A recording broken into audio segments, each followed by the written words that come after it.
Hi, I'm Shireen Gorbani, and you're listening to Both Sides of the Aisle. I represent the political left, and I'm joined on the right by Senator Dan McKay. Hey, everybody. And we are very excited to welcome Phil Dean, our nonpartisan guest today, in the center. Tell us a little bit about yourself, Phil. Yeah, again, Phil Dean. I'm with the Gardner Policy Institute. I'm the chief economist there and the public finance senior fellow, which means I do a lot of stuff in a bunch of different areas, but do a lot looking at the Utah economy, and we do a lot in the public finance space, looking at both the tax side of state and local budgets and the spending side of state and local budgets. When we say public finance, what does that mean? We're talking about tax dollars coming in, or particular kinds, or every kind? Yep. We look broadly, and certainly we don't publish on every single aspect, but we definitely try to take a high-level view. We also try to take a long-term view of sometimes it's really easy up here on the Hill to get into the minutia of the day-to-day and kind of the little things going on, the little tweaks or little adjustments. But we also try to be in the space of kind of having a long-term view, looking what's happening from a tax policy standpoint, as well as spending policy. Well, can you tell me a little bit about your background? Are you from Utah? Where'd you grow up? Yep, I did grow up here in Utah. Grew up in Taylorsville, Utah. Yeah. Have my a degree from BYU, degree from University of Utah. Kind of worked well when I worked here on the Hill to kind of be both sides of the aisle, I guess. Here, just to be the most controversial, discussion. which one do you choose when it's a football face-off? Yeah, just let us know right now so we know what side we're on. Because Phil always has to play the middle, right? He's always the policy. Here's some information. You guys go make decisions. Yeah. I feel like we should make him uncomfortable. He has to make a decision. No, don't answer. You answer only if you'd like to. But I will say I have season tickets somewhere. Somewhere? Okay.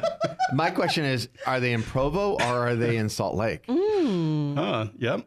Yeah, they are. See, this is perfect. So can you tell us a little bit about how you came to have a deep interest in getting really in the weeds on what people often say, right? Death and taxes kind of are like... Yeah, and economics together with that, right? Like everybody's favorite topic. Tell us a little bit about how you came to be engaged in this topic, really interested in it. Yeah, so I've kind of, I have a master's degree in public administration, so that's kind of how I got into the field. And I worked on the state budget or different aspects of it for a couple decades. So I worked here for the state legislature, for the Office of Legislative Research and General Counsel, staffed the tax committees here, also did some for education. But that was kind of what I did here on the Hill, nonpartisan staff for the legislature. And then I went and worked for Governor Herbert and worked for him as his chief economist and ended up as budget director there. So I definitely worked a lot in the tax arena and have thought a lot over the years about tax policy and how that impacts the economy, how that impacts, different ways of producing the same amount of revenue can have very different impacts out there. Yeah, that's right. So, Dan, I know that our listeners maybe associate you with some of our more controversial things that happen up here on the Hill, but they also may be excited to know that you have a deep interest and have actually spent quite a bit of time really understanding. You just associate me with deeply controversial things. For the most part, everybody else knows me as the tax nerd that is constantly working on tax stuff. How did you become a tax nerd? By accident. Actually, I had never really spent much time or done much with taxes until I was a freshman in the House, and Speaker Becky Lockhart said to me, have you thought about sharing rev and tax? And I really hadn't. And that was kind of the beginning of like running through tax issues. And it's been a baptism by fire on lots of different issues related to property tax. Every facet has this super complex, super wonky, really detailed way of looking at things. But then there's also some really fundamental basic principles that when you understand them, it helps you understand Utah's tax. So let's break down some of those fundamental principles. What do you think are some of the core, just basic things that would help people understand the tax landscape in this state? Well, I would say number one, the thing that I think is the overarching principle of everything is the broader the group that is taxed, the better, the lower the tax rate will be. And so as a result, if you've got a lot of people participating, you've got a lower rate versus if you narrow that base, so to speak, the rate goes up because you've got to have a higher rate to sustain the income. Yeah. So when you're saying a broader base, are you talking about individuals kicking in, or are you talking about diversified taxing entities? Like, I guess I'm thinking about, we think about income tax, we think about sales tax, we think about kind of these different pieces of how taxes impact our lives. What are you talking about? Yeah, to me, it's less about, I guess, the entities. It's, so for example, in sales tax, right? You include a lot of things in sales tax. And if you narrow it and take it down, then you create less revenue by just the narrowing. And so in order to replace that revenue, you have to increase the rate. However, if you include more products, and this was the fundamental of, do you tax food? Do you not tax food? Do you tax it? What rate do you tax it at? What is considered full taxable? What's not? That's kind of the heart of what that conversation is that broad base. Now, there are some who are critical of that theory or that idea because, there are inconvenient questions that have to be answered. Like, food is a necessity. Yeah. And, nobody goes without food, at least not for very long successfully. And so that's a sticking point, right? But I have yet to find something that you need that the government doesn't tax anyway, but that's a whole other issue. So Phil, from your perspective, what do you think are some foundational things that people need to understand when they're thinking about taxes in our state or trying to understand this landscape? Yeah, first of all, if I can give a plug here, go look at our website. We have a lot of great information, gardner.utah.edu, that we have on all of the major taxes. We have some pretty significant publications out there that will help people understand. So with that plug now, one of the things I think is important to think about with tax policy is you always have trade-offs that Senator McKay alluded to. So taxing food, for example, is a very efficient way to generate revenue, meaning it doesn't cause as much economic damage as other types of taxes may do. And so, like, to the point, people are going to eat no matter what, and they're not going to stop eating when we tax food. And so it doesn't cause transactions to leave the market in the same way other taxes might. In our economist terms, we talk about the fairness of a tax system, right? Or the equity of a tax system. And so you might have trade-offs between efficiency and fairness or equity in your tax structure. So when you say, I guess the thing that I'm curious about here is this notion that people will leave the market, right? Like that we know that people have to eat. And so that's, there's a reason that we would tax that, see that, steady stream of revenue coming back into the state. Where are examples, or what are things that we can think about where the taxing structure or taxing decisions that have been made in this state are driving behavior that people may not always think about? Yeah, I think there are a host of ways that it does that, but maybe two examples to start with. Sales tax isn't applied to all consumption. It's only tied to a portion of consumption, mainly goods consumption. And that creates kind of a 7.5% difference between the price of goods and services. And that in and of itself can shift consumption towards services away from goods. And if I'm a retailer selling goods, maybe I'm not quite as excited about that because I'd rather them spend money on the things that I do. Another one is income, right? So with income taxation, and especially with very high income taxation, that discourages people to earn income, or at least taxed income. And so they may shift their behavior in response to that. Okay. I'm interested in that. So Dan, from your perspective, can you I feel bad, like you have to ask all these questions. I feel like we're missing this side of the argument. Well, don't worry. I'll work it in here in the second section. I can feel it bottled up, and I don't want you to not share your feelings. Sure. Well, because I'm curious about the statement that you just made, Phil, right? That people would not earn more money because of the tax rate, right? I just would have to say I'm curious about the data on that, because if we look at states that have a more progressive tax structure. So progressive in the sense that people who make more are taxed at a higher rate, right? And then we think about states that have really high economic generation. sometimes there's an overlap there, right? So states where we know that they're, like California comes to mind. It comes to mind all the time, I think, when people talk about taxes. I think Minnesota actually is one of the states with the most progressive tax structure, in that those who earn the most are paying more than folks who are earning less, that are paying a smaller portion of their income back into the system, right? And they've done some things actually that we're talking about here, that you're talking about, which include the child tax, what are we calling that? The child income tax benefit, right? Like that there are different elements, different levers that other states have pulled that we're also talking about here. So I don't think it's necessarily a red state, blue state kind of thing. But I do think that there are some really interesting questions that come up for me to understand, are people genuinely leaving a state or choosing not to work in a state or take a raise because of tax structure? Like, I'd really be interested to hear those stories. But Dan, from your perspective, I'm wondering if you can talk about just a little bit of what's happened. And we're going to, in the second segment, jump deeper into what's on the horizon for us in the state. Demographically, what are you thinking about as you're working on tax issues? But a little bit of background on where we've been and where we're at right in this moment. As it relates to all taxes? Yeah, we had a big tax cut last year. Right. So, and obviously that is, it's doing its effect, right? We've seen benefits, but at the same time, we've also seen, how tax benefits or, tax cuts have to be balanced in some ways. And the one thing I'd say, tax policy analysts will always, the things you tax are the things you get more of, the things you incentivize is what you get more of, and when you tax, you get less of, right? So those are the two just general principle trade-offs. And so trying to constantly get too much of something, and we saw this actually with corporate recruitment, and I can just say this from my personal political perspective, but we did a lot during the previous administration to attract a lot of corporations to come into the state of Utah, which then brought a lot of jobs, and we were getting more jobs and more growth.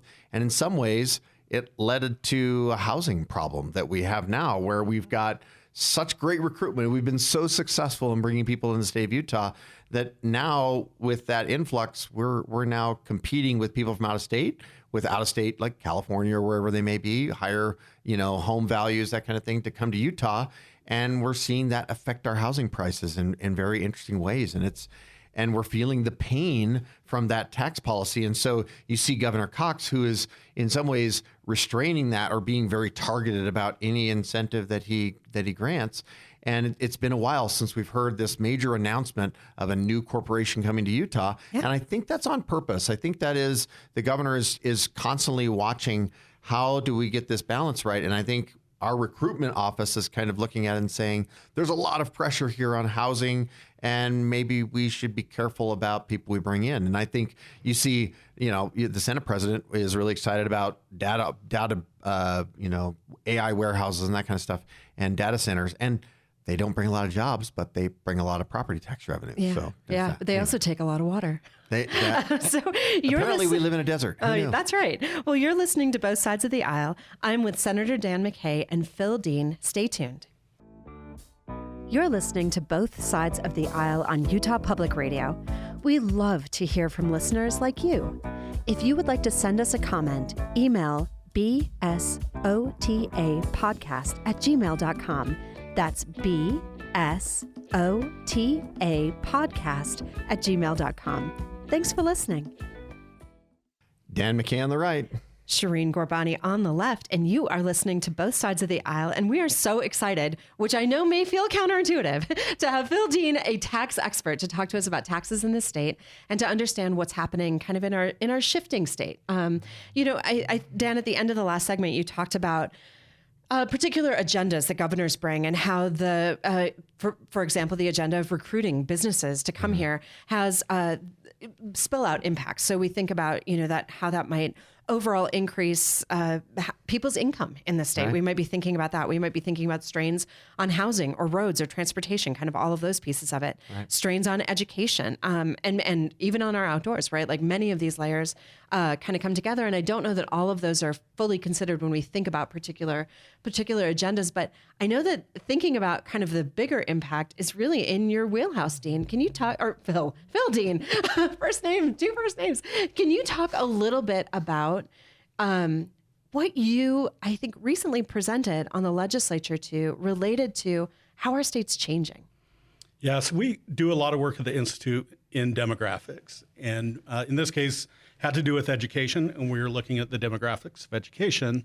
And if you look at a very significant driver of the state's budget is our K-12 system and paying for that.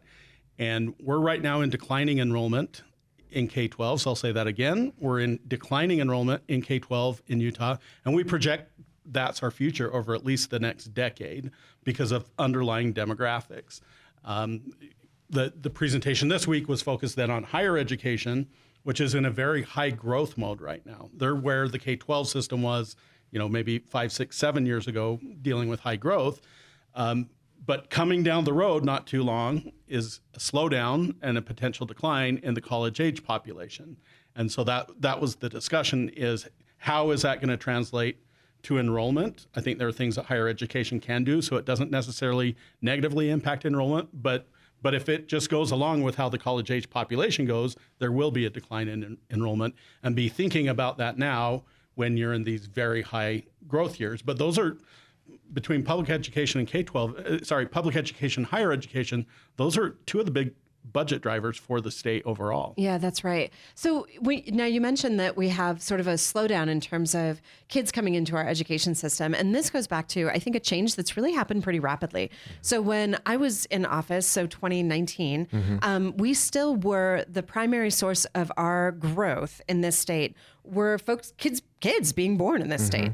Now, if I'm not mistaken, that has shifted. So Yes. in-migration has overtaken our families expanding here in the state. And that is, I think, going back to this complicated kind of strain that we're starting to experience that is around housing, kind of around some of these other challenges. So talk to me, Dan, a little bit, when you're thinking about shifting demographics, this is an insight. Phil gave us a little insight into what's happening in our education system, but we know that we're actually getting a little older. We're having fewer children in this state. How do you think about what decisions or where you want to head with tax policy in a way that responds to the changes that you see coming? Right. So that's a great point, especially when you think about we're getting a little older, right? As the shadow boomers or the boomers, the baby boomers, babies are coming into, the age process where they're getting to the 60s and that kind of thing. We're trying to figure out, how do you balance a tax policy that you have a bunch of people that vote that are 50, 60 years old. So they want tax credits, they want benefits, they want breaks, right? And the problem is if you offer them a lot of breaks such that they're not, quote, contributing as much to the system, you are narrowing the base. And in a lot of ways, you can only do that so much before you look at this younger population and they start getting into office, right? And, sticking it to the boomers, so to speak, that kind of thing. And then they say, well, and those policy directives that come up, because we have a lot of young members of the House of Representatives, especially, and the Senate is actually getting younger, believe it or not. And so what you see is this kind of friction between what incentives or what kind of tax breaks you're giving to older folks, i.e. Social Security, versus tax breaks you're giving for young families who are trying to get into homes that, the data that I've seen recently that shows if our parents brought forward their revenue today and they were making their same salaries, their salary would be roughly $76,000 a year in today's equivalent. And our kids are making $56,000 a year. Yeah. Right? Yeah. So wages are not keeping up. And then you look at housing costs and housing demand not keeping up there. And there's going to be this friction. And that's my overall fear of Social Security and creating too much credit, I guess, on that side of things. Yeah. And sticking it to what I think is a smaller, a lesser population, a decreasing population below the age of 30. Yeah. So I want to just give listeners a little bit of context. So what Senator McKay is talking about is that there was a proposal from Governor Cox to eliminate the tax on Social Security. And I think that's being debated, right? There's pros and cons to this, but the general idea that you've communicated, Dan, is that we know that there are a lot of folks who are that are getting Social Security that are much more financially stable than people might anticipate or think about, right? So it should be thinking about those who really need those kinds of breaks, as opposed to just saying, oh, everyone blanket into this category. And I don't know. I guess I just want someone at this table to explain to me, not assuming everybody's political leanings, but I do know yours, Dan. Why wouldn't we have, I understand that we have a very low tax rate when we look at all the states. We have a low income tax rate generally. So people enjoy that here in our state. We used to have a low income tax rate, but of Western states, we're starting to fall behind. We're starting to fall behind, but help me understand why a more progressive tax structure wouldn't make more sense. And again, progressive meaning that those who are making more would be taxed more, and those at the lower ends of those income brackets would pay less into the system. Why is it that that is so antithetical to the kind of ideologies that dominate up here? I'll let Phil go on this one. Not necessarily about, but like there's positive and negatives of both, right? Yeah. And so when you're trying to structure it, was it 2007 under Huntsman, Governor Huntsman, that we kind of did away with the most part the structure. Yeah, it was kind of a transition between 2005 and 2008. So 2008 was when the current version of the system fully took effect. Yeah, kind of. Yeah. And do you remember what the rationale was for, what was their take on it? And we can compare it to where we've gotten. Yeah, it was definitely a lot had to do with economic competitiveness. So I worked for the legislature at the time, was deeply involved in those income tax reforms. And it was about economic competitiveness with that tax rate that we had at the time, a 7% top marginal rate with some pretty small brackets that didn't mean that much really. Yeah. And so it was definitely an effort in the name of economic competitiveness. Now, one of the interesting things at that time, we actually did a lot of analysis between, I was again working for the legislative branch at the time and the executive branch also doing analysis on that. And in that change, it actually made the income tax system slightly more progressive than it had been before. So it took a very large number of people off the income tax rolls at the low income level. Sure. With the tax credits that are in place right now in that system. And so, with everything, there are trade-offs. You're going to tire of hearing me say this over and over again, but there are always trade-offs associated with that, right? Yeah. And so that aspect narrowed the base, but other aspects broadened it. Everybody thinks about the rate cut, but at the same time, there were a lot of deductions that went away, especially deductions for high-income people that people forget about. Yeah. So all of these dollars kind of trickle into our state, and I'm just wondering, Dan, can you share what is the projected state budget this year? We will be just shy of, if I remember right, we're going to be just shy of $30 billion. $30 billion, and if I'm not mistaken, do you know the percentage that comes in from federal? Well, we don't have consensus numbers yet. Federal, I can't remember that number off the top of my head. 25 and 30. I was going to say 25 is the number in my head. Okay, so about 25% comes in from federal.